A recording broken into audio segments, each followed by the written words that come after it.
We're selling souls. That's season 2. Discounted rates.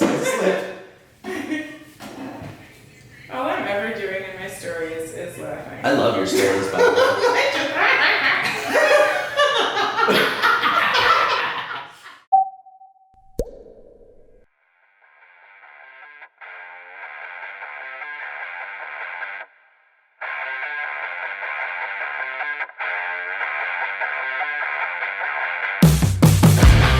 Welcome to the Call to Action podcast, where we bring you incredible people and even more incredible stories with discussions and topics about what it takes to sacrifice everything to overcome hardships and failures to achieve success.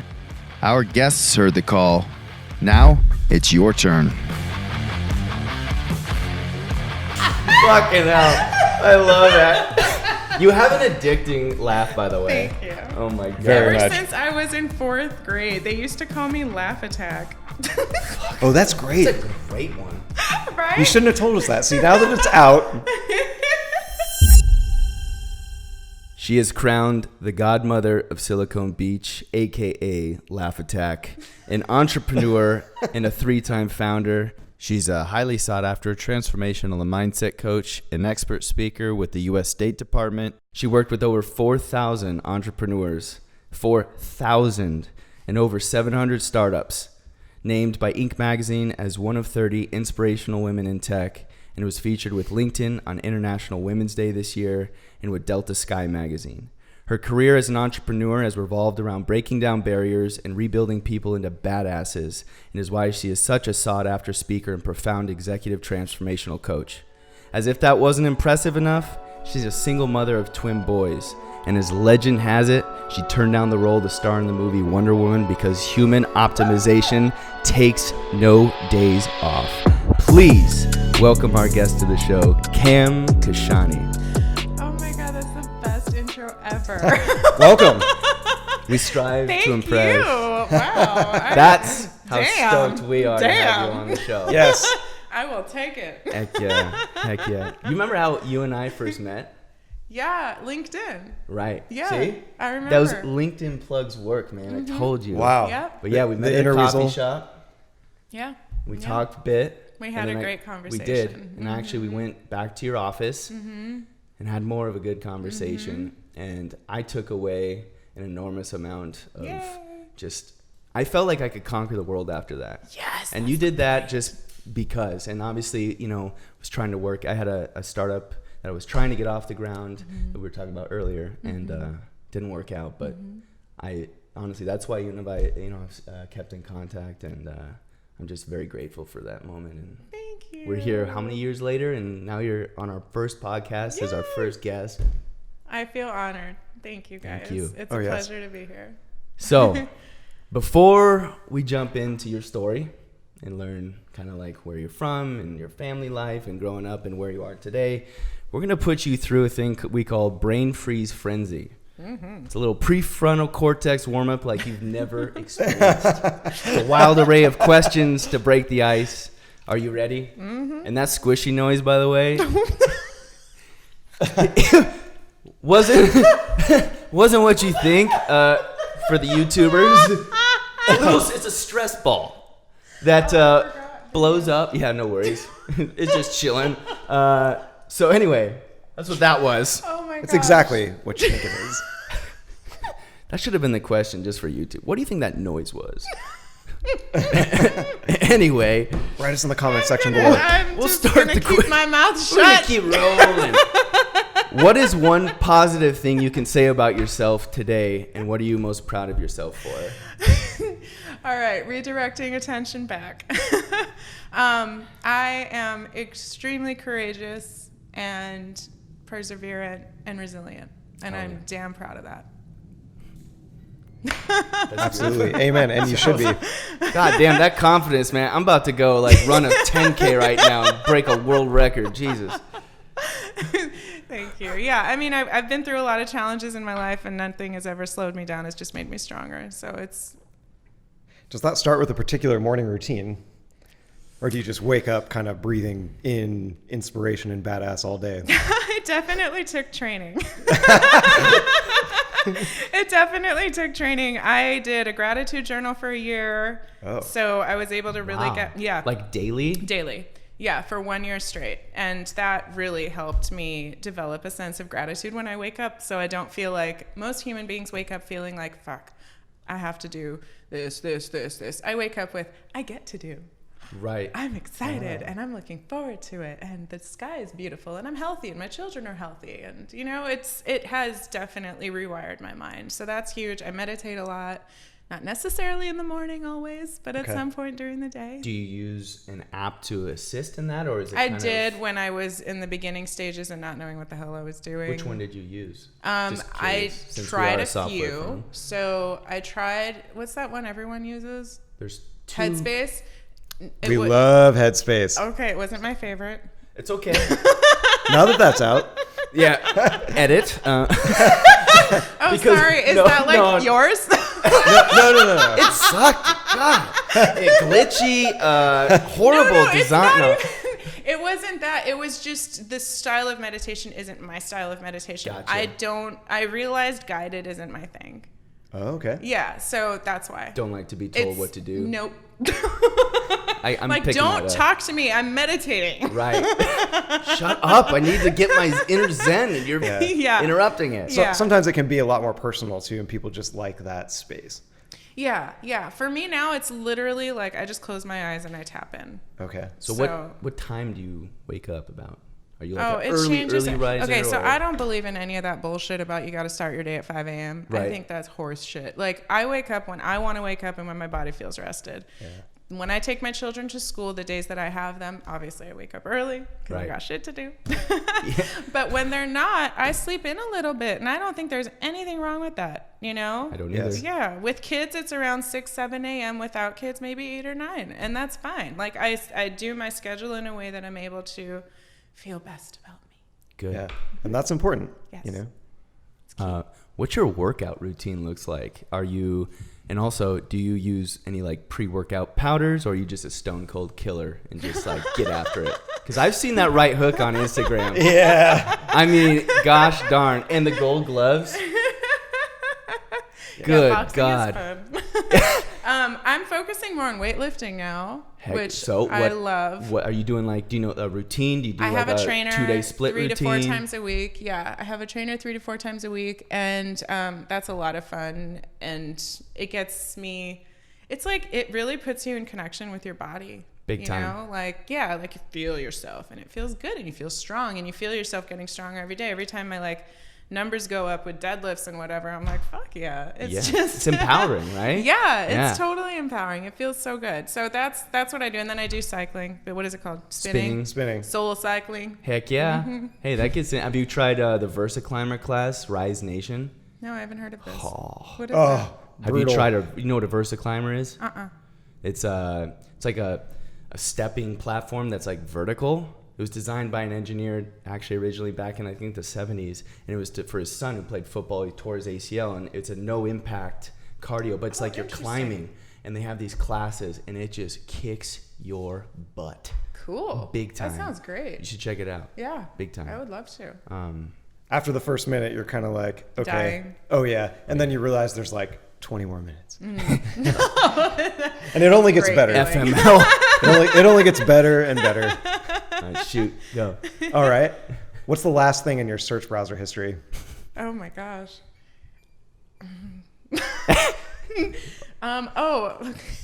Can be at home It's on the actually phone. silly. No, it's not silly. It's cute. My boys want to sign up for music class.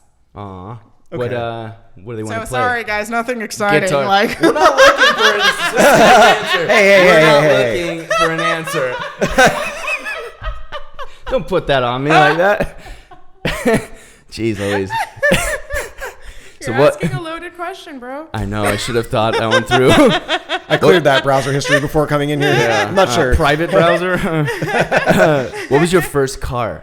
My first car Yeah. was, oh my gosh, I used to street race. Really? You heard it first. Yes. Yeah, that's tell us a right. little about that. Google Podcast. doesn't know that. Yeah. Street race. Okay. Street race. Walk But my us through car, that. you will never believe, is like, come on, Cam, you raced in that. It was a Mercedes ML. 320, like Okay. the SUV. Yeah, when oh, they yeah. first came out. Pure race car. Yeah. Right? The mother load. It was the car that I had, and I saw Fast and Furious, and I was like, holy God. shit, what is this? I want to do that right now. I went and I blacked out my lights. I installed a crazy system in my car. I still have I'm like obsessed with music. I love sound as well. It's so good. Yeah, it is. When you bump in, like, bass come is in. the Oh, best yeah. thing Oh, ever. yeah. Super amped. I'm here, guys. Yeah. Yes, I love it. That's awesome. We heard you coming around the block. You know. I wouldn't be surprised. Oh, that's Cam. She's here, guys. Yeah, that's true. It's go But time. yeah, that was my first car, and I totally used to take it to races. Did you race for pink slips? Whoa. You did? No, Okay. pink slips. This is where it gets serious. How many cars have you won? And have you wrecked while racing ever? Actually, the funny story is the car accident that I did have with that car had nothing to do with racing. I was going like 5 miles an hour on a stupid turn, and the car ended up flipping over. It was very strange. Whoa.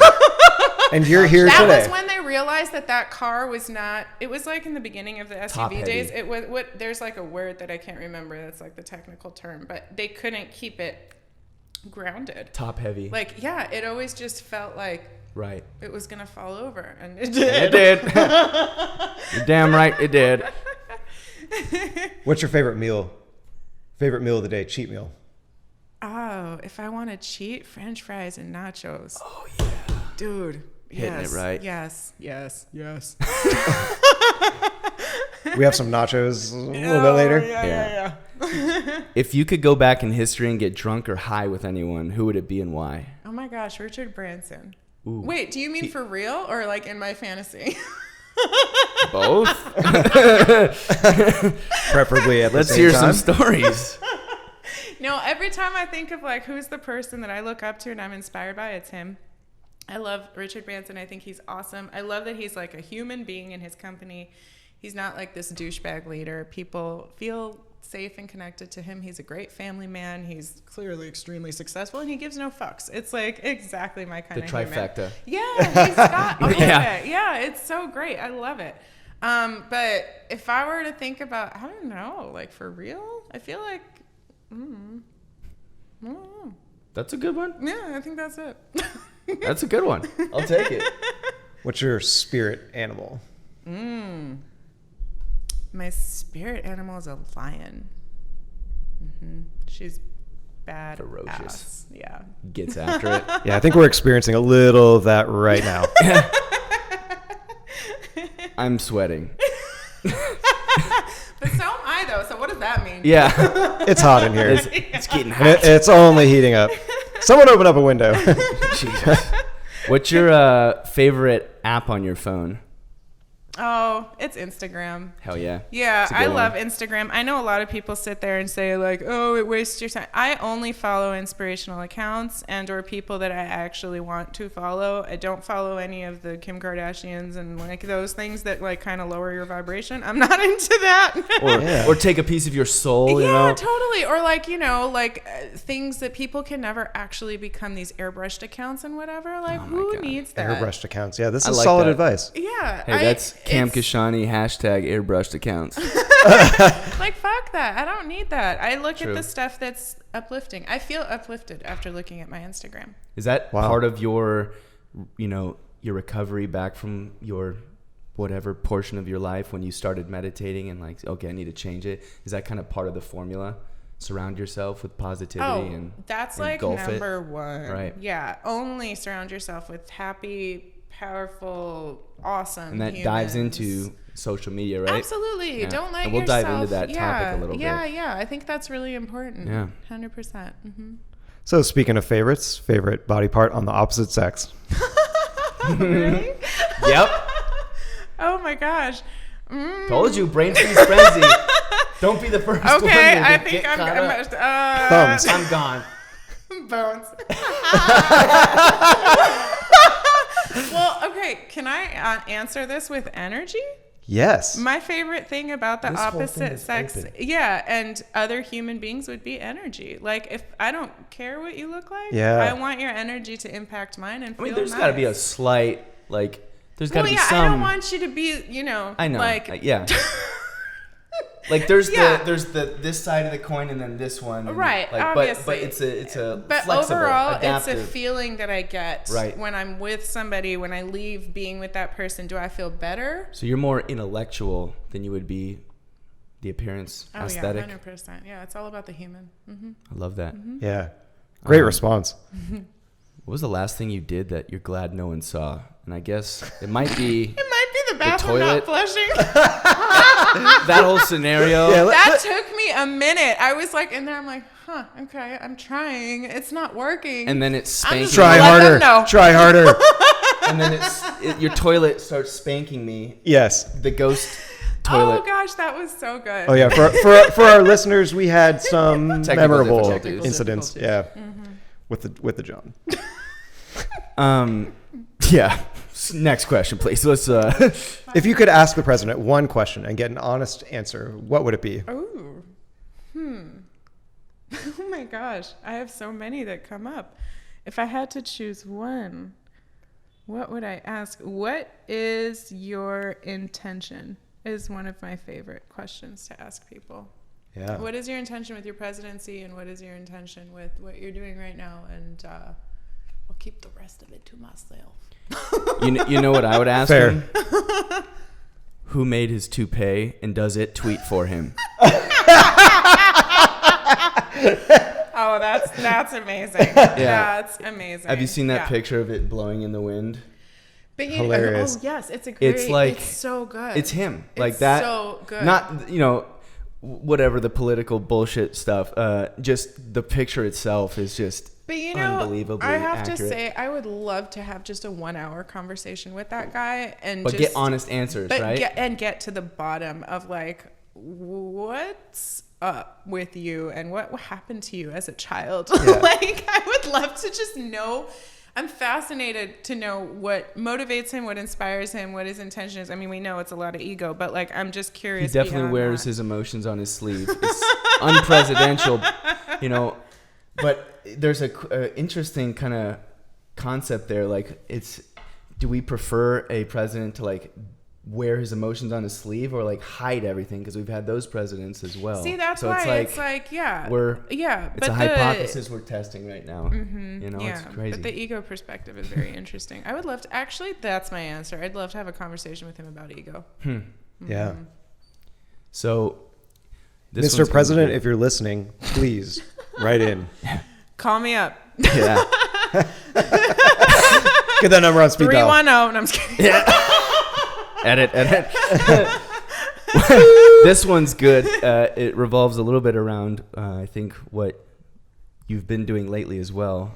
Yes, I've been stalking you on Instagram. Ooh, What's the most annoying habit a coworker or family member has?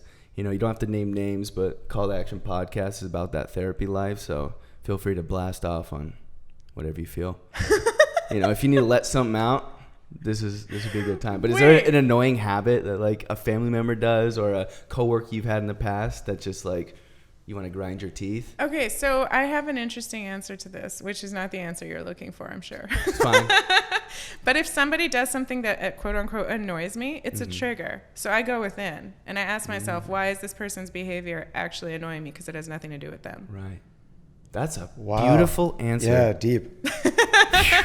and what's from there? Where does it go? What's your kind of next step with I search and I see, well, where does this behavior spawn from? Where does this initial response come from? I try to trace it back and I reprogram it in my mind. Wow. Okay. And that helps. It basically dissolves it. It's like a coping mechanism.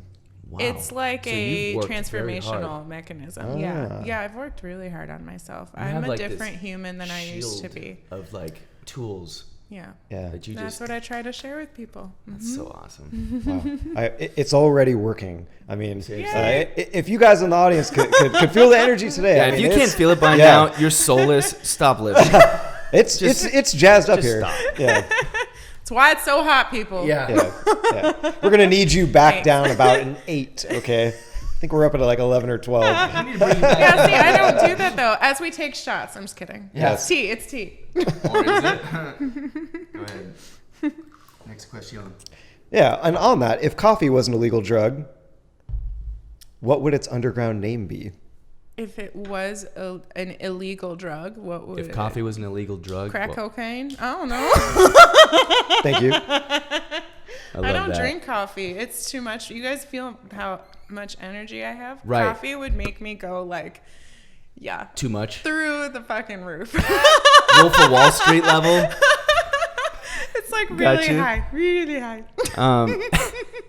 Yeah, this is tea. We're about done with these questions, so we'll cool it back down. I know these are really bouncing around, but we're almost there.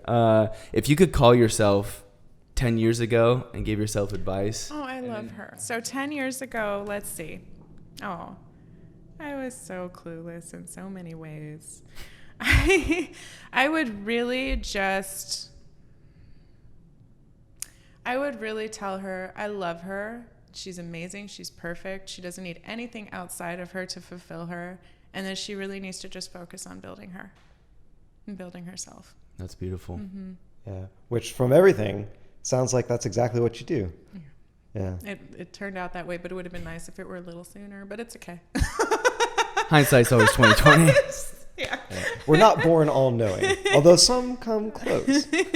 And then what about 10 years in the from future? now, what would I want to know? Yeah, like... Oh, what would I want to know 10 years from now? Just like guidance for at this moment in time. Maybe just, okay, it's actually funny you ask this question because I do that frequently. Really? I have conversations with my future self, Okay. which anyone can do, by the way. Right. Yeah, it's called a gestalt. That's the term for it. Where in your mind or you're in a chair and you imagine, or there's another chair across from you, you call in that future version of you, however old they are, could be 50s, 60s, 40s, doesn't matter, and call them in and just say, I'm calling that part of myself in, and I would love to know, what guidance do you have for me right now? Where should I put my energy? Does this particular path serve me, and is it for my highest purpose? Right. So those are the questions I would ask, and I do ask frequently. Do you find that helps you make better decisions? Oh, 100%. And be more effective? Everything is from the soul level, nothing from the ego level. Right. Mm-hmm. Oh, very deep. I do that. Yeah, we dive in deep here. We're going to need to implement a few of these things, seriously. Yeah. Take What am I doing with my life? Woke up and scratched my head? Hey, Ben, take some cliff notes for us. Yeah. Jeez Louise. Wow. All right, last few ones. Go ahead, knock it. What's the nastiest thing you found in your fridge? Oh, God. The other day, actually, there was hummus from like 4 months ago, and it was all just green and gross and gnarly. And Did it have like the white? It had the fluff? white, the green, The mold the fluff? purple, Ooh. all of the color. It was like a rainbow in there. It was gross. Yummy. Like Keith's keyboard. Yeah. In fact, I think that was from my refrigerator or my freezer earlier. So, if you weren't doing what you're doing now professionally, what would your dream career be? This is my dream career. Mm-hmm. Love it. Mm-hmm. Solid. Mm-hmm. What if you could bring one person back from the dead into the modern world? Who would it be? Ooh. And why? Martin Luther King. Because he spread the message that I believe so strongly in, that the most powerful force is love. Love is the answer. Mm-hmm. It's all love. Peace, everything. I mean, just all that energy outweighs the dark and the negative, and more people need to embody that, because a lot of people embody fear. Yeah, it's unfortunate, It's a powerful emotion. Mm-hmm. It can really get It you shifts everything. Oh, It yeah. shifts everything. Even things that we think won't change can change if you allow yourself to be in the energetic of love. That's what we're made of. You're gonna just Lovely. be. You need to write a book. By the I way. am. Ooh. What did I Oh, just is that say? coming? We Doesn't mean anytime soon. It's in progress. It could take That's awesome. time. But it does. But it it's is in going the to be. future. Oh my Take all the God. time you need. Mm-hmm. Yeah. All right, last couple here. If you could live one life that was 1,000 years or 10 lives that were 100 years each, what would you choose and why? Oh, that's some deep shit right there. From the fridge, I know. It's like, that's why it's the brain freeze frenzy, guys. Right? It's a whole slew of randomness. Which one would I choose? 1,000 or... One life, 1,000 years, or 10 that were 100 each. You know what? Hope my math is okay. Yeah, no, what comes up for me is, well, I do believe we live multiple lives, so we're already doing it the other way. But if I could choose, it'd be cool to live 1,000 years, as long as my body will, sustain. And That would be the presumptuous. right. Like, I'd like to direction. get it all done now. I don't want to have to come back again and again and again. And, Right. Restart, reset. Yeah. If That's I an could do interesting- it all at once, why not? Tell us a little about that. How many lives have you lived? Oh, Or- thousands. Yeah, I know that. Do you feel it in scenarios? Yes, and I've done work on past lives. Like I've healed them, I've felt them, I've gone through them, and How does one do that? it's a process. Long process? It takes it's not a time. sentence. It won't just come to you if you just start doing this work. Like, I've been doing this work for many years now, so it takes time and intention, and it's it's a thing, but it's powerful. So powerful. Like, so much of who you are now makes so much sense when you go back that way. You're like, oh, no wonder I have this fear because blah, blah, blah. Or no wonder I love being on stage. I was an actress in a previous life. Right. Like, there's different things that come forward. Are you able to connect with that through meditations, through calling in your future past self? Yes. Okay. Yeah. That's insane. It's cool. That is insane. Maybe we'll draw some parallels a little bit later on that, because Yeah, I'm happy That's to talk. super This is the interesting. shit I love. I'm all about the spiritual stuff. and by the way, The congratulations. anti-tech. No. Yeah, we're the Antichrist over here. Certainly feels that way sometimes. Yes, lately sometimes more than others. Yeah, we work together. I feel like this great awakening of energy. I mean, truly though, it's coming out in the dialogue, and it's certainly here in spirit. Absolutely. All right, last two.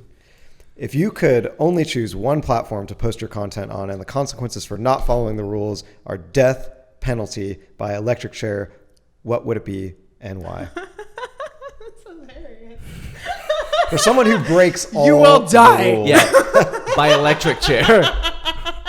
So you have to choose one platform. Which one would it be? And I'll die if I post on it, or I'll die if I don't. You only can choose one platform to post your content on. Only one out of all of them. Which one would it be? What's your most effective Instagram for you? Yeah, she loves Why? that. I love Instagram. Just it's a visual. And yes, and I'm very, very visual, and I'm not a fan of their algorithm so much anymore. Right. But overall, What do you think about them taking away the likes?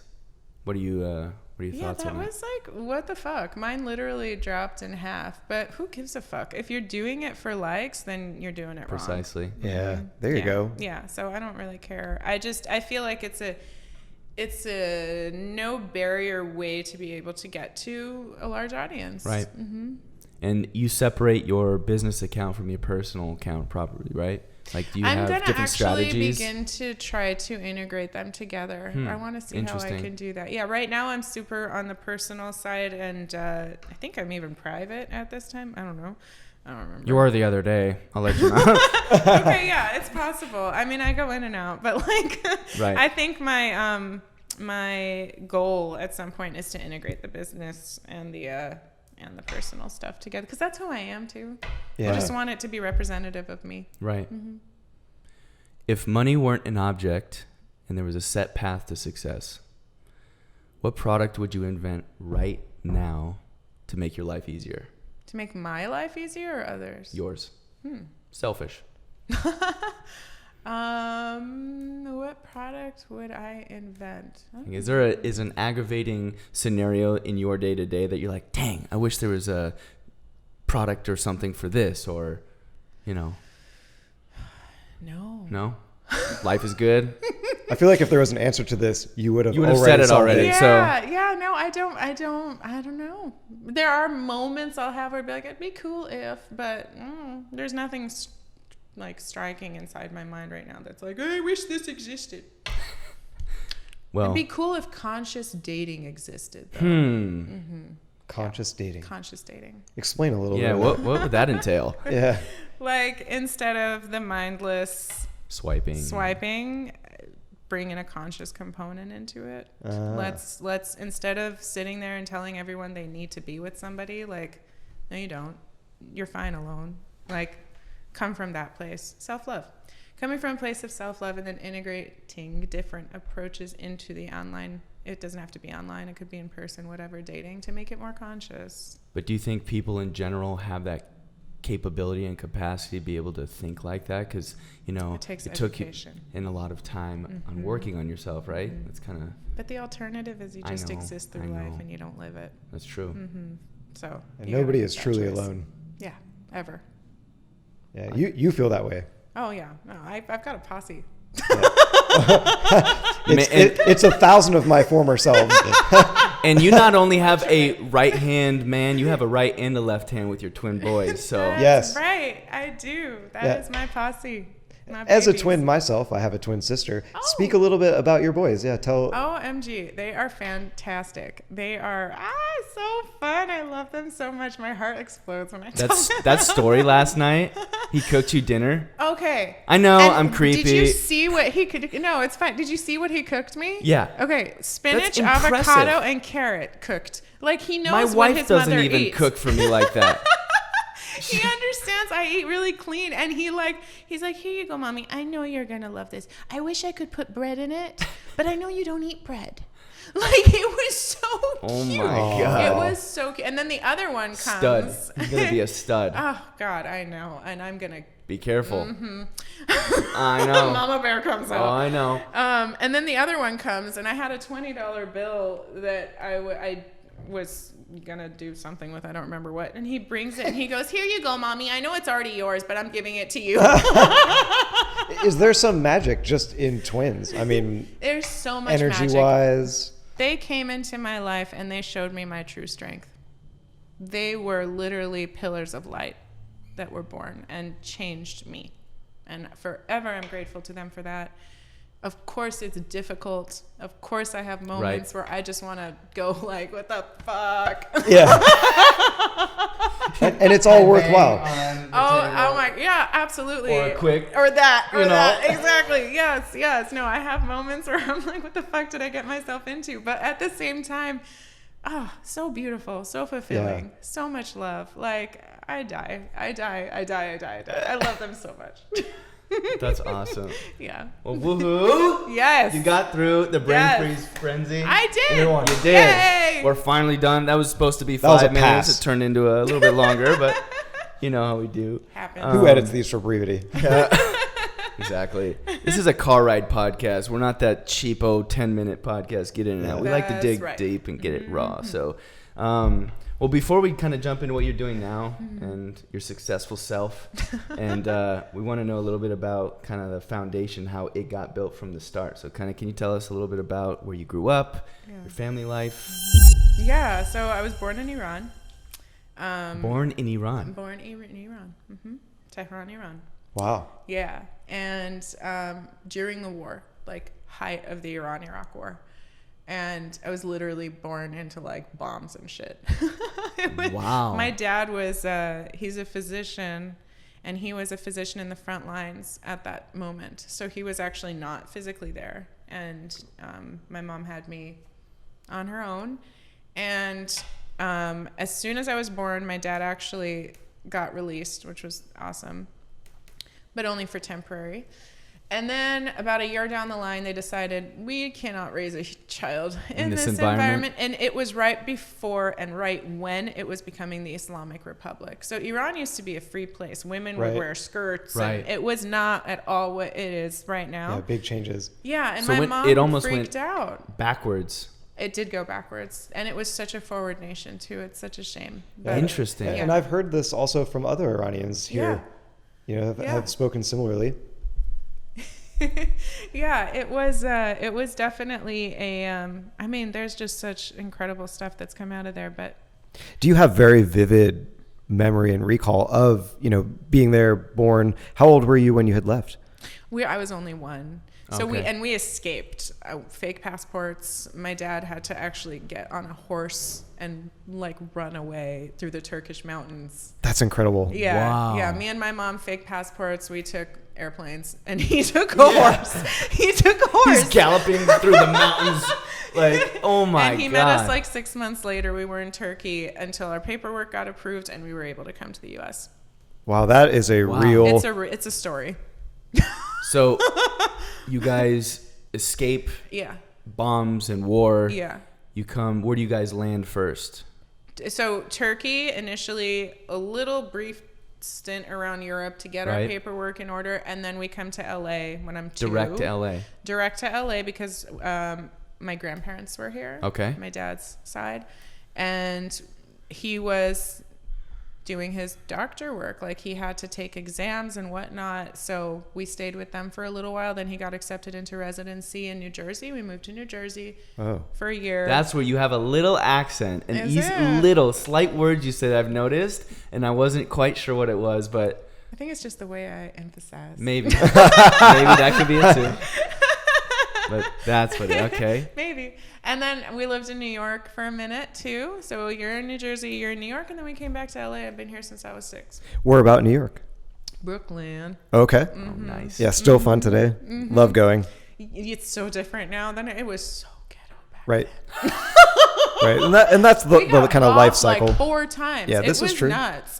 So from bombs to robbery, right? Yeah, I mean, it was a struggle, bro.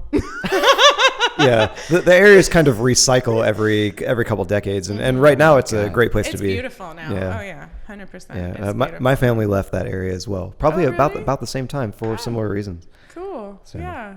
Were you Yeah. close with your family? I am and have been always very close. That's an important component to your foundation. Oh my gosh. I mean, I feel so blessed every day for the family that I have. Not only were we grew up with nothing, and like it never felt that way. Right. You know, Yeah. it never felt that way. There was so much love present all the time in our house. So it was like, who cares if we have $7 in our bank Right. account? Which I actually have a memory of my mother saying at one time, like, we have $7 in our bank account. But like, you know, I couldn't going. tell. I couldn't tell. We still had pizza once a week, and we had like, you know what I mean? We had like parks and So was whatever. that you guys had like little quirky things you did, Yeah, like we special totally things? did Was it fun like Friday stuff. night pizza night or something? Stuff like that. Yeah, it And depended eat on my together dad's and- schedule because right. he was, you know, residency and all the other things, fellowship and moonlighting and so many different things that he was doing to, you know, become the doctor he is now. And What kind of a physician is he? so he has 4 specialties. But Jeez. he So I'm starting to concentrates. draw parallels to why she is the way she is. Yeah. I think I Yeah. see the big picture a little bit better now. I Okay. come from a family of doctors, and it's fascinating. But yes, Wow. he focuses on sleep medicine. So all you people who can't sleep, I have a great doctor for you. Wow. Is Yeah, everybody- plug him? What? Let's put a link in the show notes. Yeah. for that. Is everybody here together today? Yeah, my parents live 2 houses away from me. No way. No joke. It's so my big fat Greek wedding. It's hilarious. Whoa. And it turned Does he out have to be his version of Windex? Well, I will add the preface on that. Let me see where your elbows are. We- keep them above the desk. No, I'll add to that though that with very respectful and strong boundaries. Like Right. there is no, it's not like that. That's for sure. There's healthy boundaries Yeah, involved in the absolutely. whole thing. Okay. But they are extremely helpful with my kids. So supportive emotionally and everything. Always. I feel highly blessed. So seeing your dad work so hard and your mom probably managing the home Yeah, life. me and my brother. Yeah. Did that kind of plant the seed for where you are today in terms of like the entrepreneurial seed? Were you that way as a young girl, or were you into like crazy other things, you know? You guys, I was okay, as a kid, man, I never thought I'd be an entrepreneur. Really? I never in a million years. I was full of like supreme self-doubt. Huh. I had no idea what I was capable of, who I was, how smart I am. I thought I was dumb. I thought I was stupid. I was bullied like shit all throughout school. Because you were from another country? Because I was another country. I was the fat kid. I had so many different things that people were just Ruth. You know how kids are. They're They suck. savage. They're They savage. suck. They So, say I the mean, darndest things, you know? They really do. And I was, I was an immigrant, and I was not physically great. And so I just got a lot of shit. That's a great way to depict that. She wasn't physically great yet. Yes. Right? Yeah. But did you know English when you came, yes, or was it a second language to you? I learned English. It was not my first language, but I learned it when I was like 4 or 5. Okay. Yeah. Well, you have very strong command over the language. How many languages do you speak? 2. Okay. I speak Farsi and English, yeah. And I know a little bit of Spanish. This guy too. Yo hablo español también. Sí, señor. Muy bien. So what did you obviously, it doesn't sound like you were into the entrepreneur. You weren't hustling lemonade stands at the corner of the store. No, I didn't believe in myself enough to. And at the same time, though, I remember being really called to doing like Girl Scouts and selling cookies. But my mom was scared. And she was like, I don't want you out there going door to door. I don't want you to do da da da. So it was interesting because there was that part of me that was like, that looks fun, that looks cool. But there was I'm afraid of you doing that. And that's a big part of what I've worked through also is like in my culture as amazingly progressive as my parents are, right. There were some of these things that like a girl doesn't do that. Although they very much treated me and my brother as one. Like my dad never ever said a man this, a man that, a woman this, a woman. It was just certain fear elements that came into the equation that probably from their background. From their, they were just I mean, I wouldn't want my 7-year-old going and knocking on doors either. Especially not today. Yeah, and this is Los Angeles. Have you seen those Netflix specials? Right. Yeah, I get it. I totally get it. So so no, I didn't see myself as I did have cool ideas here and there that came up. I remember this is so interesting that this just came to me. I think I was like 11 and I sketched, this is so funny. I haven't thought about this in so long. I sketched this hotel that I wanted to create that was in the shape of a heart. Wow. Isn't that so Cam? Like yes. And then and then wow. The fun part too, I was like, the first floor is going to have this place where people are going to work and they're all going to be homeless, but they're all going to have jobs. And so they're all going to make money. And then the second floor is going to be like this. That like, it was like solving world peace in a hotel. It was so cool. I just remembered that. I haven't thought about that in years. We might be doing a little bit of that today. So did you play music? No, I didn't do shit. You just chilled. I did no sports. I did no music. Chillaxed. I was just really, I mean, I am not shy when I say I just didn't believe I could do anything. My school grades weren't that great, especially once I went into, I did okay in elementary. I did good in elementary, but like I went to a private school for middle school. Okay. And oh my God, not only did the bullying go up like 18 notches, but I was in such a radically competitive environment, which I'm not a fan of, and I don't think any 13 or 12-year-old should be a fan of, to be honest. Right. And wow, I those 3 years were really difficult for me. Really, really difficult. Can you juxtapose the private versus public? Is one necessarily a little bit better? I think school needs massive transformation. I strongly believe that academics don't do shit for you. Sorry, guys, but I don't. Yeah. What the fuck do I remember from geometry and shit? Nothing.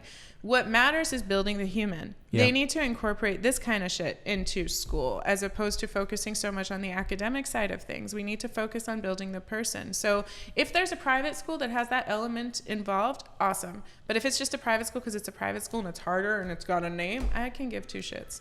Right. So Professor Cam here today. So a lot of people share that sentiment, though, and me being one of them, that, you know, the college degree isn't so necessary as it used to be, quote unquote. Yeah.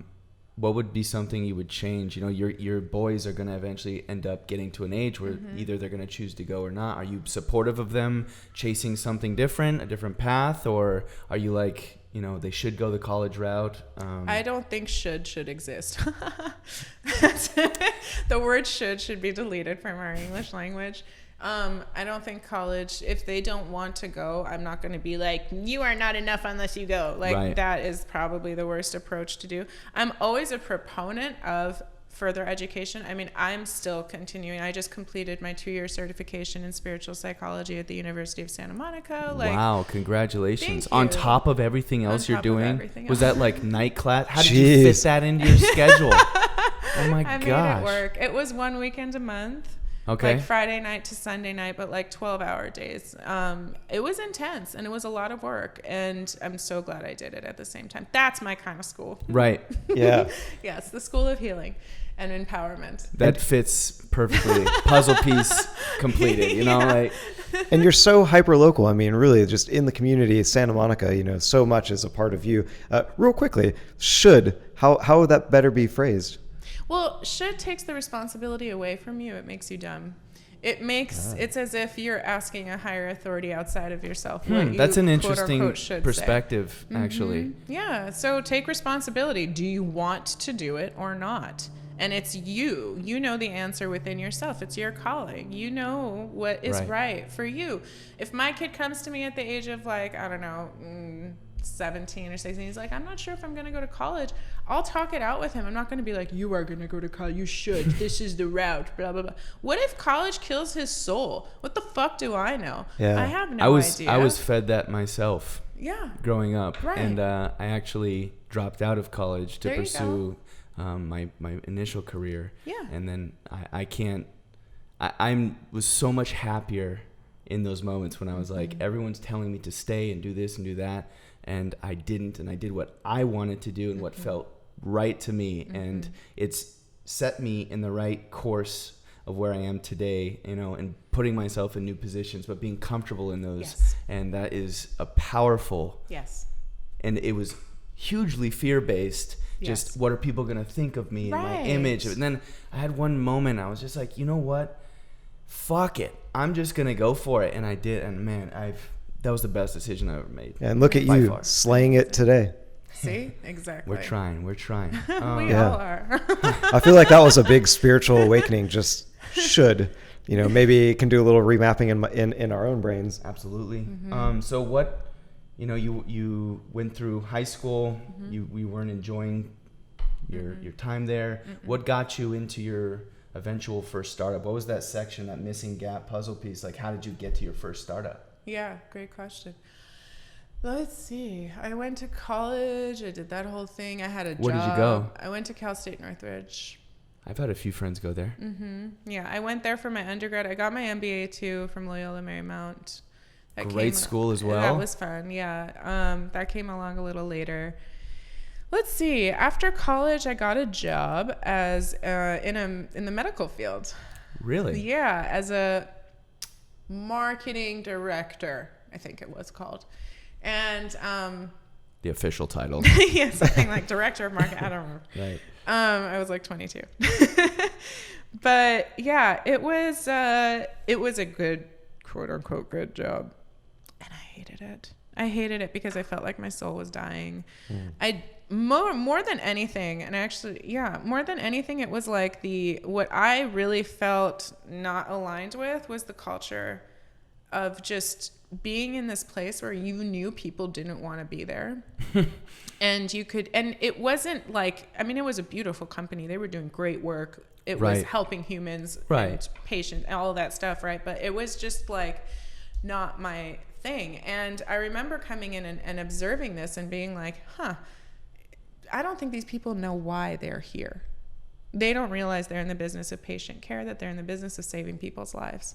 So I had this conversation with the owner of the company, and I told him that. I'm like, I don't think people know why they're here. I don't know how I had the balls to do that. FYI, I have no idea. At that time in my life, I was not who you see here. Right. But clearly I always had it in me. In Yeah. the making. Sometimes it just takes hindsight to be like, wow, I really did have it. I just didn't believe in myself at that time. Yeah, and I you were saw- doing the right steps. Totally. Yeah. Slowly but surely. Right. And so, I remember having that comment, and he was like, you're right. So he ended up holding this meeting, and he was like, with the like 60 something plus employees in the place at the time. And he's like, do you guys know why you're here? That's a lot of people. And it was it's a a big company. decent company. And nobody could answer the question. everyone was like to pay rent. Did you get a promotion? Hit a number. Did you get a promotion after that? I actually, not right after that, but a little while after I did. So they saw more value than you were leading on in just your little professional title, right? Totally. Was there a slight awakening at the company, so to speak, where people just kind of 100%. Maybe... We all took Tony Robbins together. I encouraged everyone to do Tony Robbins, like not all, like the executive level. And then we integrated. What was that like? It was fun. Get you fired up? It was fun. This was when I was like 25 or 26 or something. So, I was very... Yeah. But it was starry-eyed and oh my God, this is kind of cross-eyed, just so excited you can't even see straight. We're getting a dose of this today. Then you hear your mom's voice in the background. Don't keep your eyes crossed or you'll get stuck. She used to tell me that because I can move one eye. And she would tell me, why are you sitting there moving one? I can literally move one eye. I used to be able to too. Let's see actually. this. Yeah. Oh my God. Crazy, right? Whoa, it's going to stick that way. So my wife is a retina specialist. Oh, shit. So I do that, and I'm like, I had a moment, and I was like, babe, I don't know the answer to this, but can your eyes really get stuck? My whole life I wanted to know, is it real? True. And she's like, you're an idiot. No, it can't get so. By the way, that is not correct. That's a wise. And if it does, just use your finger, push it back. Yeah, exactly. Or spoon. Just pretty much. I can help you. Both of you with the wonk eye. So yeah, that company ended up having a massive transformation, which was awesome. We ended up incorporating quality care into our whole entire marketing philosophy, which was great, and I helped a lot with that. We ended up going from 3 locations to 9 locations. We increased revenue 60%. A lot of it was in part to all of this stuff that we helped include, which was great. And they ended up getting acquired 2 years after I left. So that's incredible. Did you get a little piece of the pie? I did not. I didn't know better then. And you were responsible for a large... I definitely helped, which was great. But it was also just like, the reason I bring that up too is because in retrospect, I see the human component in what I do now. I was always fascinated, not by the, how are you going to do, like, what are the technical... I was just always really inspired and fascinated by the human element in everything. Like, why aren't these people happy? Why are they spending their days in a place that they obviously don't like? Why is there such a negative culture? Why don't we just be human beings as leaders? Like, why is there like a, did you do blah, blah, blah, blah, blah? Like, fuck you. Don't talk to me like that. Talk like a human. Right. Like, it doesn't need to be the way that it is. You don't need to peacock, No, it's fear-based leadership, and I'm a fan of the love-based leadership, which comes from an authentic place. I think we're starting to see that shift quite a bit more. Yes. And I love it. Me too. Because of people like you. Seriously. To bring it out. I appreciate and bring that. it up. Thank you. I really received that. Thank you. you. So is that how, did you just like, so they got acquired and you were jobless at that point? Well, no, I left before. Okay. Yeah, I left a couple of years beforehand.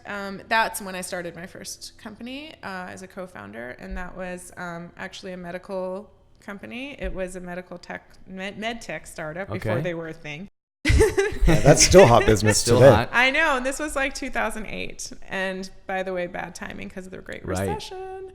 Yeah, so I had no idea what I was doing. There was a really bad economy in a very non-forgiving industry. The medical industry has a lot of red tape, right? So many loopholes to have to jump through.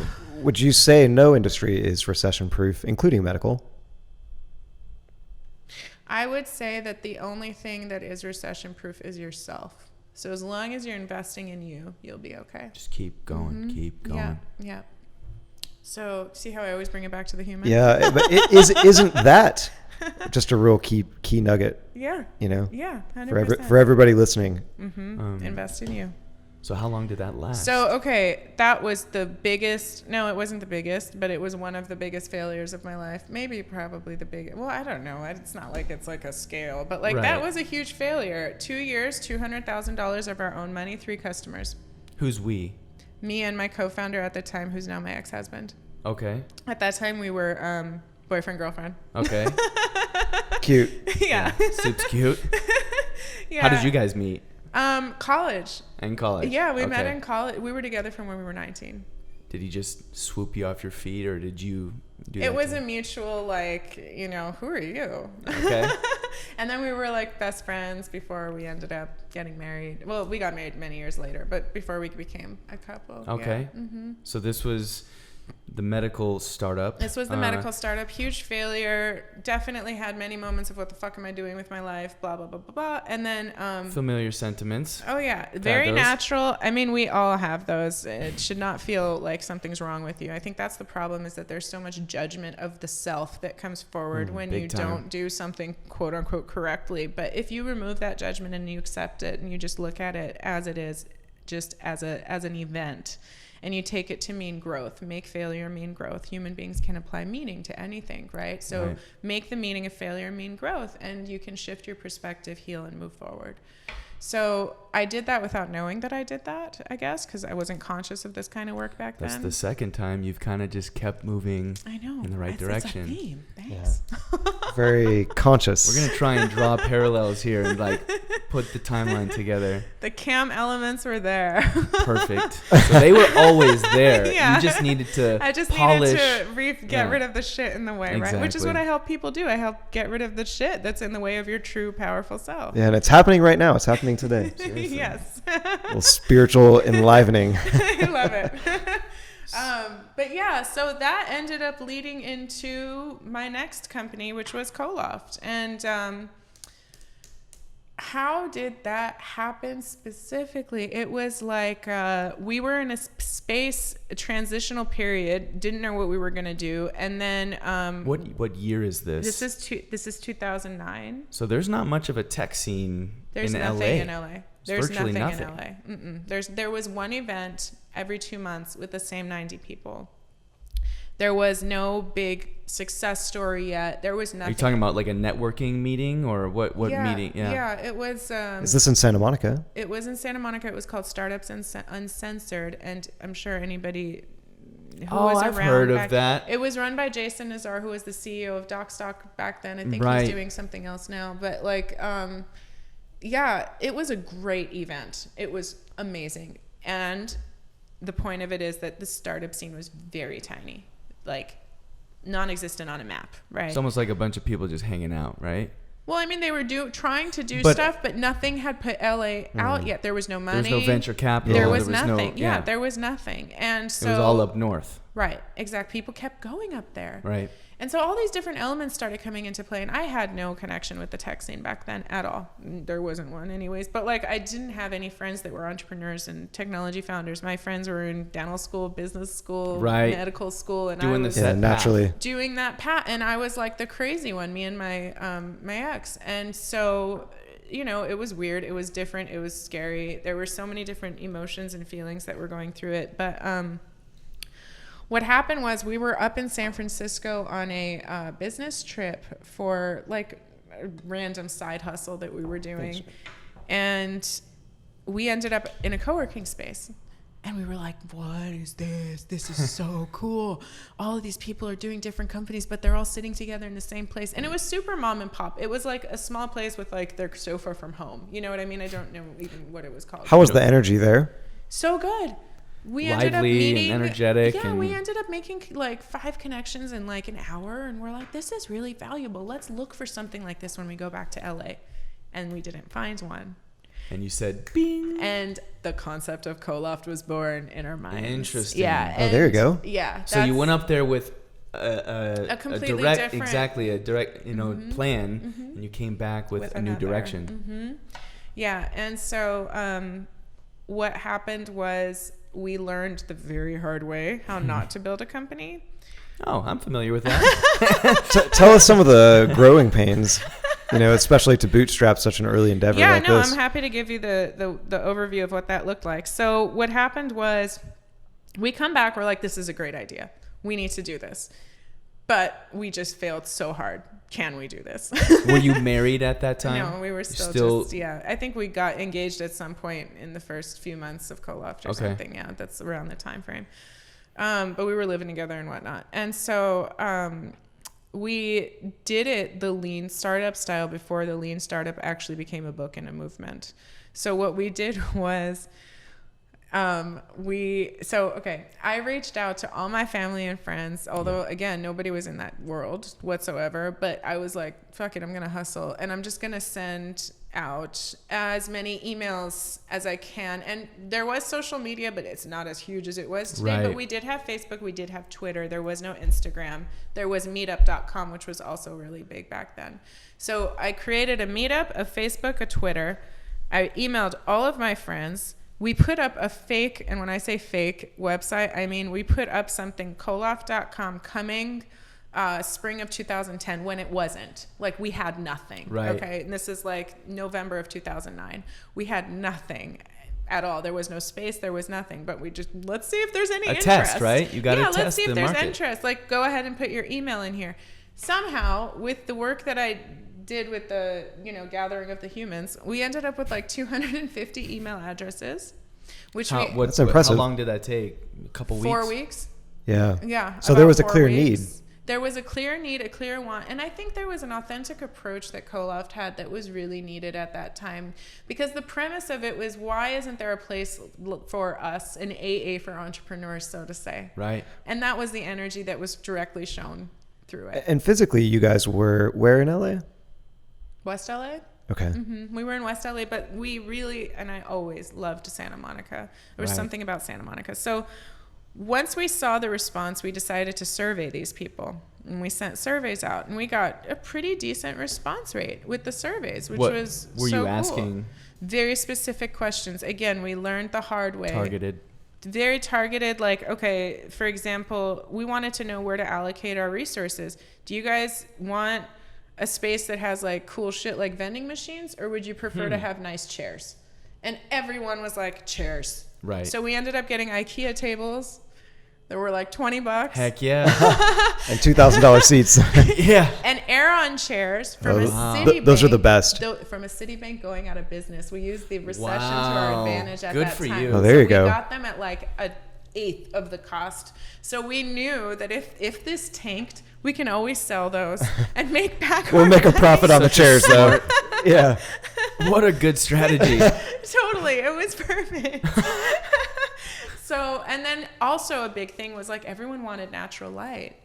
And Big time. you know that, but you don't know that. And Yeah. so like people would pay for like a nicer space. Yeah, we do that here. It's very important to the workspace. And when you showed up earlier, Absolutely. I think we were Yeah. kind of riffing off this good natural light. Totally. Yes, it's beautiful, and it helps humans, right? It does. And the greenery. Vitamin the D. scene. Yeah, exactly. How did you guys kind of solve that? Was there a lot of window space, or did you even have an outdoor area? Well, so what happened was once we got all this information from the survey that went out, and by the way, the most important question that we asked that we got the best answer to was, if this existed today and this was the cost, would you pay? And Right. And we got like I don't remember specific, 28% said yes, something like that, which one was like, okay, looks like we have something Hey, here. those are some yeses. Yeah, those are some yeses for sure. There's risk, clearly, but let's just follow and do it. Testing hypothesis. Testing. So then we decided, let's go and see what spaces actually exist out there. And I swear to you, there's such a beautiful component of divine timing in this entire story, because we're driving around. How the fuck did we find prime real estate? Prime. On Santa Monica Boulevard between 9th and 10th Street. Okay. Ground floor. It was like a retail space, so it was all windows. Legit, all windows. Bright, a little bit of a warehousey look. So Yeah, we love that. perfect. Little industrial. Icing on the cake, under $2 a square foot. My goodness. What? Did like, you guys Yeah. So you, instantly jumped on that deal? basically. And not only that, we were able to negotiate 1 year with the 4-year option to extend. So we're like, let's try this out and see if it, I mean, all this shit It just- fucking worked. It all just came together. And this is what happens in life. It's Yes. like when you're in alignment, shit flows, shit shows up. It's not about Yeah. getting lucky. It's just a divine order of things. the universe kind of The brings universe all the comes parts and together. helps. 100%. Like, that doesn't happen, you guys. You can't get space like that. No, know you what I mean? cannot. You can't. And the landlords, they loved us. I was like, this is what we're going to do. They're like, this sounds great. This is exactly what we need. They Can were we sign stoked. up? Yeah, they loved it. It was they were so sweet and cool, and there was a parking lot even, like in Santa Monica. I mean, all these things were just like, what? How did long that were you work? in the space? Coloft existed for about 6 years. Wow, that's incredible. So was it back it up a little bit. So you're going through that. You sign the deals. You get in there. You get all the furniture. Was it an instant success, or did you have to work it? I mean, it wasn't like, oh look, but people did show up the first day because of the work that we put in, which was awesome.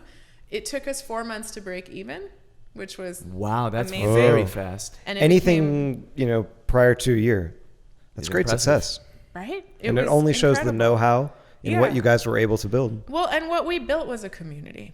And the reason why people came there was because they felt like a human, not a transaction. They felt loved. I mean, Pando Daily wrote an article on us that said, Coloft is the Cheers of the LA Tech ecosystem where everyone knows your name.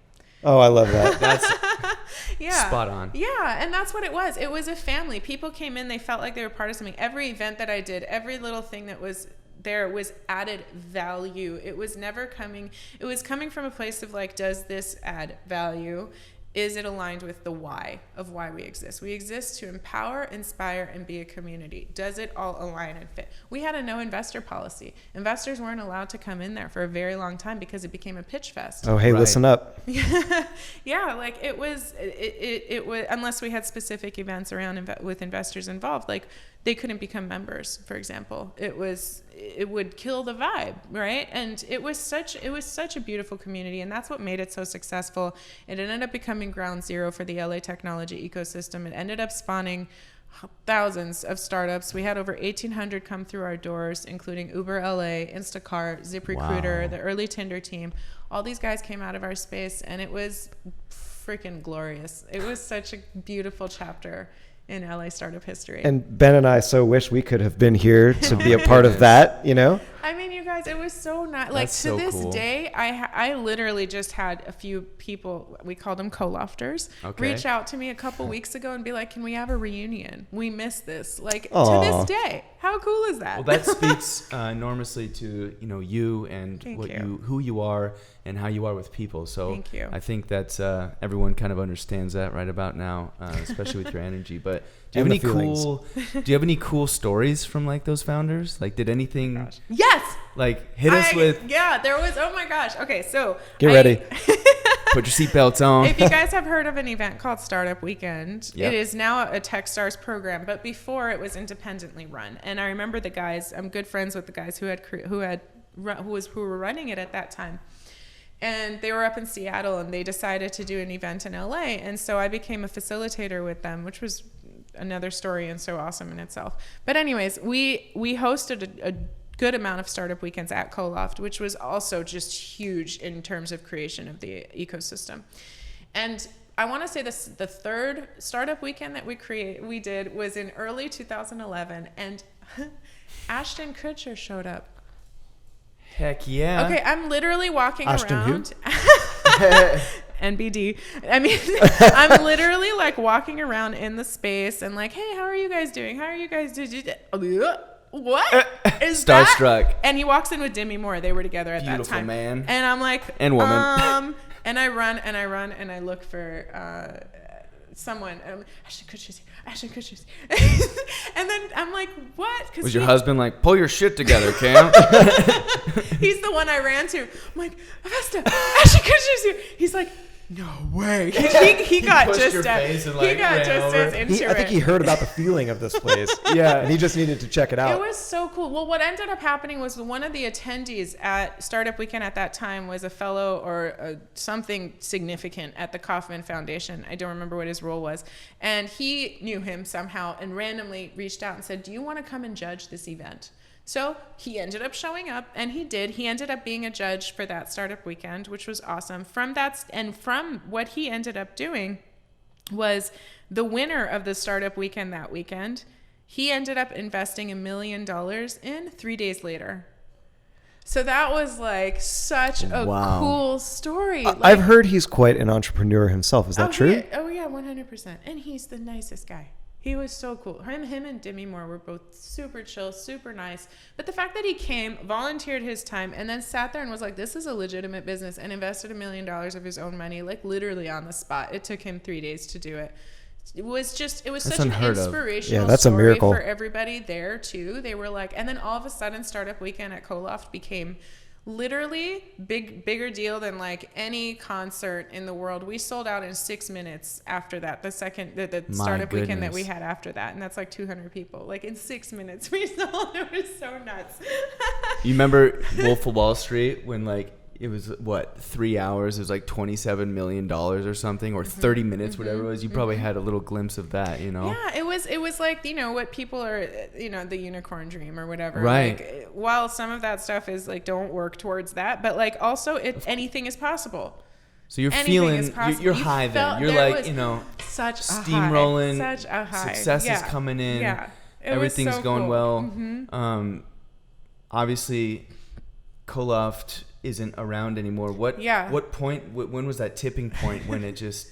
The tipping point was, so obviously it was me and my ex. And so when I filed for divorce, we had some issues. And, you know, business was a big part of it. We had our boys. We have twin boys that are now 7. And back then they were barely 1.5. And so, you know, it was one of the big kind of ramifications of working together is what happens with the company that you have together. And there was a lot of ugliness definitely at that period of time. 1,000% the hardest time of my life, because I lost my marriage and my business in one breath. And as a single mom, and I literally felt completely naked and lost in the universe. I didn't know who the fuck I was, what I was here for. Any form of identity and anything I had identified myself as up until that point no longer existed. And I didn't know what to do. And I felt lost. I felt scared. I definitely, you know, did way too many prescription drugs at the time. And I did different coping mechanisms to try to like not feel. Yeah, to try to not feel. Numb it. I didn't want to feel feel it. And not face it. Yeah, 100%. I didn't want to feel any of it. It was too scary. It was too, how the hell am I supposed to raise 2 children now with nothing? Like, what do I do? Going from the highest high to the lowest low in the matter of however many months. Literally no time. It was sweep. Was the marriage just having troubles because of the business, do you think? Or was it just, you know, we met when we were 19, and people, when you're that young, you have no idea who the fuck you are. Of course not. I was a different human last year. Like, it's like a constant evolution. I was a different human before you walked in. Likewise. Yeah. Well, I take that as the biggest compliment. Thank you, Seth. But truth. yeah, it was like, it was just, I don't know who I was back then. And you build a relationship and ideals based on a certain thing, but that's not actually what ends up happening. So, right. And a business is a huge pressure. To be entwined that way. Yeah, that was definitely, you know, there was elements but the biggest thing that changed everything for me, like I said, was my kids being born. My kids came into the world and I realized I could no longer live what I was living, and it wasn't going to be for the highest good for anybody. So they were your strength getting through those rough times. They gave me a very different perspective on the life I was living. So was the divorce hard? Traumatic. On them? On them? They were babies. Thank God. Thank fucking God. I've been through one of those myself, and I was a little bit older, and it wasn't hard at the time. It was kind of weird. It like hit me years later, and I had to deal with those at a much later time in life. And I wish I'd had guidance to, you know, understand the scenario and get through those a little bit better. But so I'm always curious, you know, especially having a successful business on top of it. It's all intertwined as well. It's not like you can just go home, take a breath. Like, it's coming home with you. Yeah. That's a huge... Oh, yeah. It was, but I had, like I said, so much support. Thank God my parents were there. Were you living on the same block? Yeah. Okay. Yeah. That's like one of the biggest blessings in retrospect in my life is how that house ever happened. Like, it was so cool. But not to diminish at all, I went through the hardest period of my entire existence. I was a zombie, and I was so scared, and I couldn't even speak to my attorney. I had so much self-doubt running because everything I had ever done crumbled. And I was like, how am I supposed to even make a legitimate decision moving forward? if this is what ends up happening? So I had so many different stories and whatnot running, and it was scary.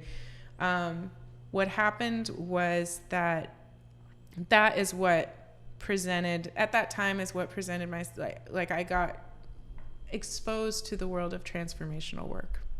So that was the starting point. Yeah. Step For one. the new you. Yes.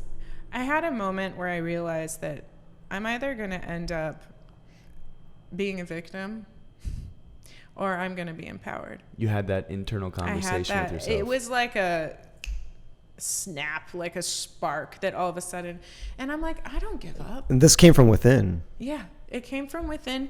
And I heard it from different types of guidance. I had a coach at the time too, who was extremely helpful. And I'm a huge, obviously as a coach, I'm a huge proponent of coaches. I actually had 2 coaches at the time, and both of them super duper helpful. And people always say I can't afford a coach. I was a single mother without a business. If anyone couldn't afford a coach, it was me, but I figured it out because I needed to do the work. I needed to. So I put it on my credit card and I let that shit I'll figure it out. Right.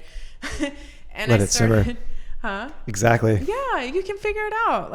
And so I started doing this transformational work. I took seminars. I had my coaches. I had all of that. And I started to understand that I am the one who's ultimately responsible for my entire life. Anything that has happened up until now, blaming it on anybody else is never going to help anything. Taking full accountability, responsibility, acceptance, and then powerfully co-creating moving forward and just doing what you can to make shit happen.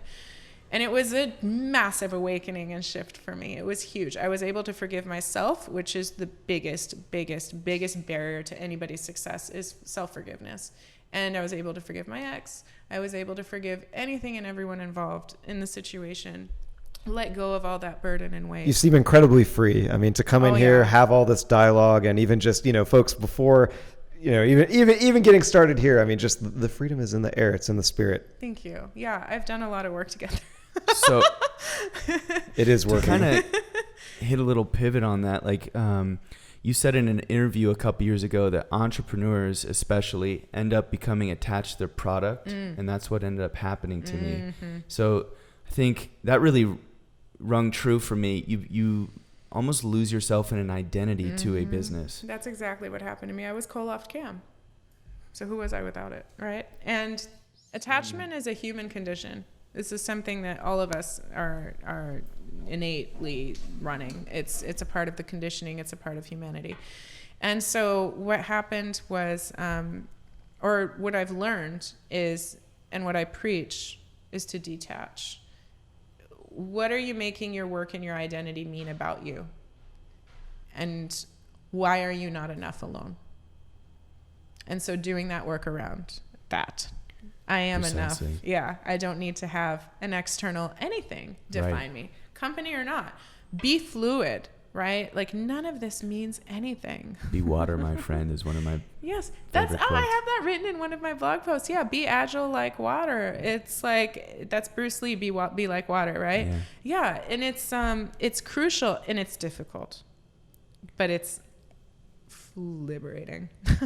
Extremely. Is that kind of where you are in this point in your career and life? Is that, and especially, focusing not solely on women, but mainly your focus point, you've said, is you work with women and empowering women. Is that hardship kind of the reason why? Yes. So the big epiphany that I had out of starting to do that work, that transformational work, was, oh, I'm the one holding myself back my whole life.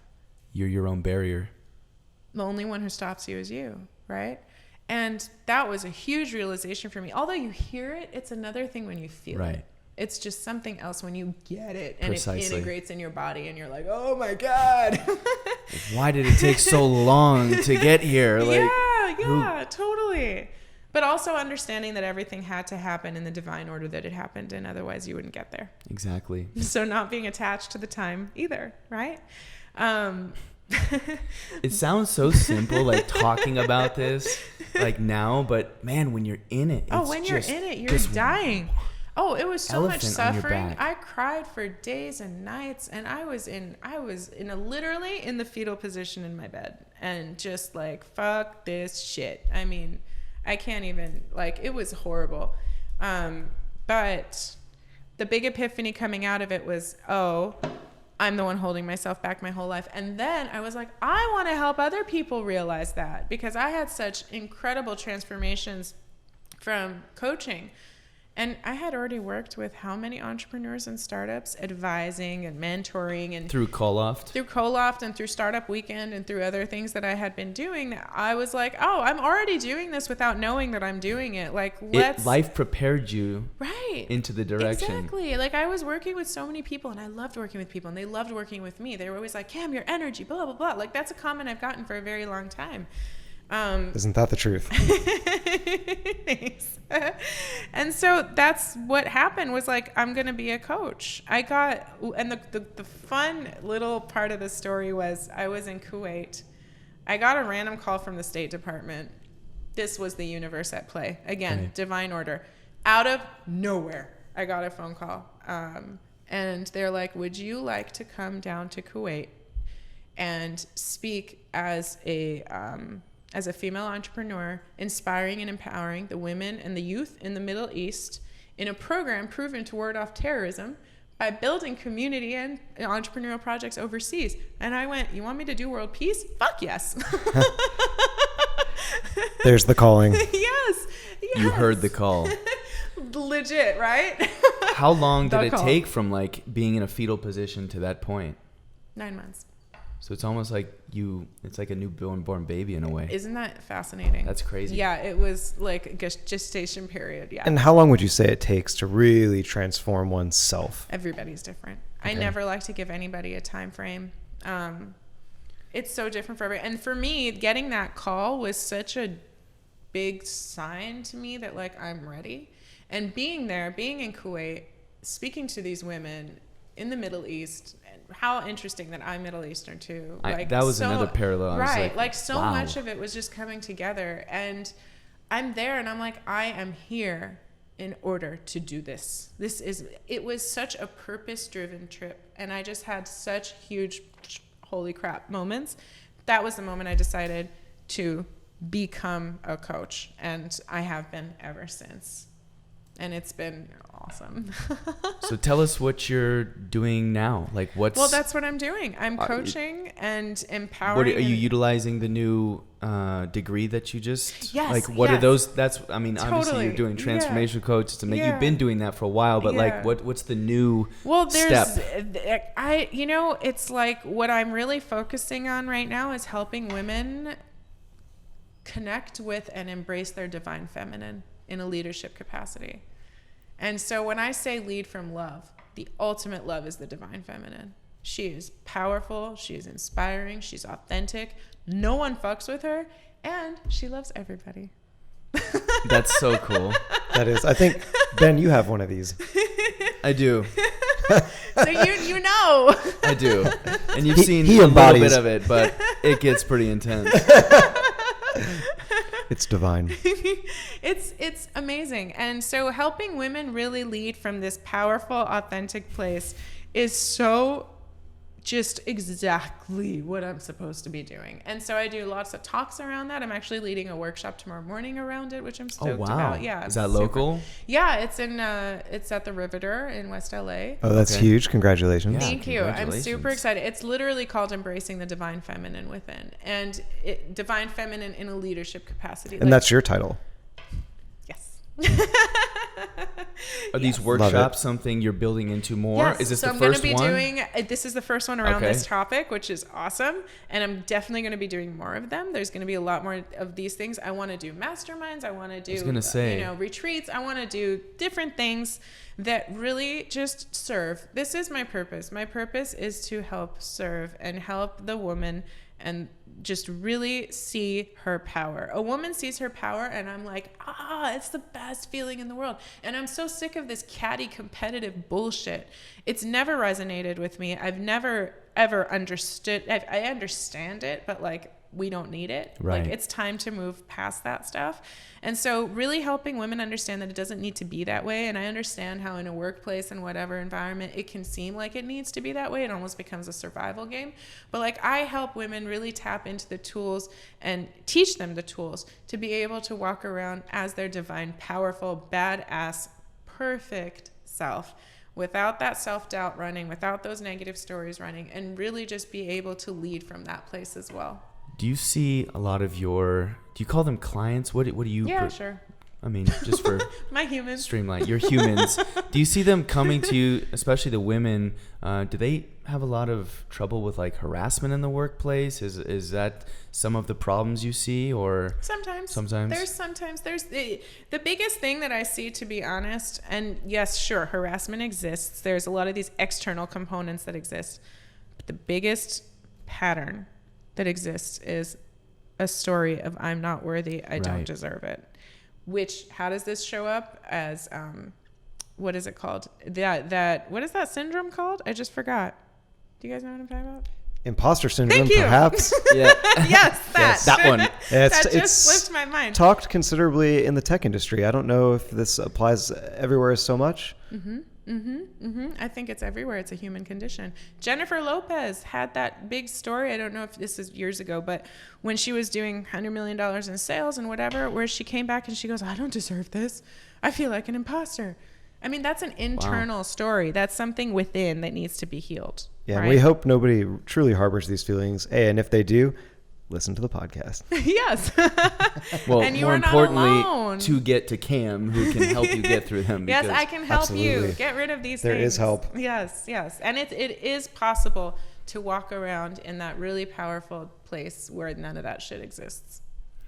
So we've seen a big shift in women founders in the tech scene, especially as of the last few years, getting a lot of funding, whatnot. What would you like to see women doing more of in today's kind of ecosystem? Is there something that they're still lacking a little bit in? And maybe it's their self-confidence. That's exactly what it is. Because they are worthy, obviously. It's the data's there, too, to prove it, that they're getting funding. And the percentage of them, women-led, companies, it's just compounding. It's getting better and better, more fluid. And actually people are looking for that now because of the dynamicism of the women and their creativity and unique look on a business.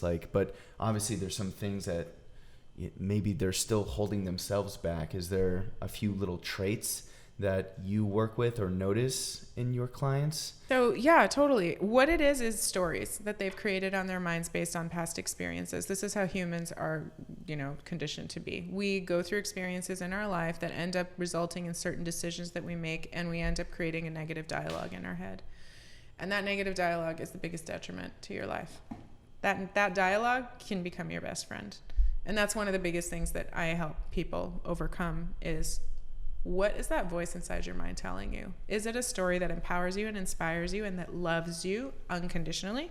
Or is it, you're wrong, you suck, you're stupid, you don't deserve it, da-da-da? What is the narrative? And helping them recreate that narrative into one that does empower them. What is the first step of turning that around? I think this is a very powerful construct, Yes. this internal dialogue everybody has. Awareness. And to go on that, do you see some of your clients struggle to even hear that voice initially? Like, is there a... Oh, it's so conditioned, right? It's so conditioned and just embedded that they're like, oh my God, I had no idea that I was even doing that. Because it's just so, it's like natural, unfortunately. And I had it too. Like I said, I didn't think I was good enough, smart enough, strong, right. all of that not enoughs. All Precisely. of the not enoughs, right? And being men, we feel that too, but yeah, absolutely. it's just a little bit harder. I don't know if it is. And No? I sometimes feel that men actually have a pressure to be the man. Interesting. And that they need to love and be compassionate with themselves too. There's the divine masculine and there's the divine feminine. They're both present. They're both powerful. They both matter. So I'm a humanist. that's good. Yeah, because We need more people like you on this planet. Yeah. it's hard enough. There's plenty of space to have a few more cams. I feel like, just... Clone me. Okay. Done. So as we kind of start getting towards wrapping up a little bit, we've gone quite long. We don't want to keep you too much longer, but the last so are we. That's why we're like, can we keep digging stuff out? This is great content. And I know our listeners are going to take a lot away from this, but to kind of piggyback on that, do you see a lot of barriers, especially as of late with the boom in social media? Do you think that plays a little bit of part on, because you only see the tip of the iceberg, right? You don't see the process under the water. So, and people always post the best versions of themselves, but they're not going to share the vulnerable moments most likely. And so you see these people with these successful pictures, and you see the Lamborghini cars, you see the flashy watches, you see the this, the that. Look at me. Precisely. Do you think those stem some of those thoughts in people's mind? I think they reinforce them. And you think they're already there? I think they're already there. So how come someone like me looking at those doesn't get affected? But then there's other people that look and go, I'm not enough. So your tactics don't change, like they don't need to change to see a positive outcome in your clients, like with social media, because you've been doing this longer than social media's been booming. Yes. But you haven't seen. Social media is a tool, right, in my point of view. Obviously, this is Cam's opinion. It's a tool, and you can use it to empower you, or you can use it to bring you down. Right. It's up to you how you decide, just like anything else in life, right? So how do you want to position it for yourself? Do you want to use it as something that'll inspire you, empower you, and help you? Or do you want to use it as a place where you go and you feel like shit about yourself? So like I said earlier, my Instagram is my favorite place to go because all it is inspirational quotes. Right. And authentic humans. You know, I don't follow anybody that puts airbrush photos of themselves or pictures of like Lamborghinis and shit like that. I don't give a fuck. Right. Good for you. Yeah. But I don't give a fuck. You're in control of your social media stream. Right. Yeah, exactly. Like I literally deleted my old account and created a new one and only followed. And I had a lot of followers. Right. I can give a shit, right? It's really just about me wanting to feel good about me, my life, every moment of the day that I can, right? Obviously, I'm a human. We all go through emotions. But, like, what are you doing to help yourself? And what are you doing to bring yourself down? Look at it. Yeah. And reframe it for yourself. There's no need to follow all of these people with 80,000 lip injections and unless you want a good laugh, you're not getting much value out of that. There's nothing wrong with that. God bless all of the humans. I mean nothing negative, and I have no judgment when I say this, but if you look at that and you go, oh, my lips aren't big enough, or I wish I looked better, or I wish I did, oh, I don't feel good about if you're doing that, that's not right. That's not good for you. Yeah. You are hurting you. But if you're looking at it and going, ooh, I love her outfit, I want to get something like that. Right. Great. Yeah. That kind of goes to show, though, the person's perspective on what they're looking, how they view themselves and how they portray what comes in and out of their eyes. Exactly. So, exactly. Mm-hmm. To kind of wrap up, can you give the young female and male entrepreneur out there a few takeaways from this conversation? Like what, maybe like 3 little points just to leave them with a good note, and maybe someone struggling right now listening to this can't quite get off their feet or well, I mean, what immediately comes forward for me is love yourself, be yourself, and build yourself. And it's imperative for a human being to understand that you are not alone, and everything you feel and experience is just like everybody else. Like, I've been there and I get it. I understand what it feels like to feel like you're at the bottom, and I understand what it feels like to feel like you'll never get there. And I promise you, if you really zero in on your truth and your authenticity and you love yourself unconditionally, you will get to wherever the fuck it is that you want to go to. So don't give up. Ask for help. Stop thinking you need to do this shit alone. Stop thinking you need to hustle your life away. That's also not something I believe in. I believe in alignment, not hustle. Like, it's really important to have balance incorporated in your life. How else can I be a mom and run a business and do all these things that I do? It's balance. I'm not, drinking shit tons of caffeine and trying to just keep up with life. Like, you're going to end up in the hospital in your 40s if you do that. Instead, love yourself, pay attention to yourself, listen to yourself, build yourself, ask for help, get a community around you, a community of people who inspire you, who empower you, who bring out the best in you. Do these things and you will get there, and you'll most of all enjoy the journey instead of being attached to a destination. That's what will take you out of everything, is when you're attached to, I need to get there. No, you are here. Learn to enjoy it. Mm-hmm. Enjoy the process. Mm-hmm. There Life it is is. beautiful. My goodness. You fucking heard it. Mic drop. How can people get a hold of you? I am active on Instagram, so feel free to follow me at Cam S. Kashani, CAMSKASHANI. Also, Do you have a website? Do you have... camkashani.com is a great way. And Heck yes. All this will be in the show notes. We'll plug it. And cam at camkashani.com is my email. Love is in the air. Thank you so very much. Thank you guys. She's the so real much. Wonder Woman, the godmother of Silicon Beach. She heard the call and took action. Thank you, Cam, for coming on our show. Hope to have you again pretty soon. Yes, thank you. This was awesome. We want to give a shout out to our partner, Dimension Software. This podcast could not be possible without our team of support and the amazing platform to produce this kick-ass content for you guys. Dimension Software is a software engineer and design firm in sunny Santa Monica, California. Technical wizards, creative cowboys, and optimization gurus are just a few titles given to them over the years. Sexy software and happy clients is the motto they live by.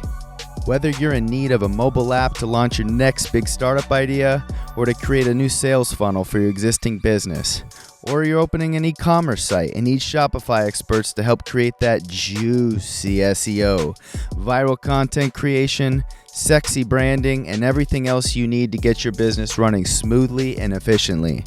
Or hell, just want to grab a beer with some awesome dudes? Check out DimensionSoftware.com or on LinkedIn.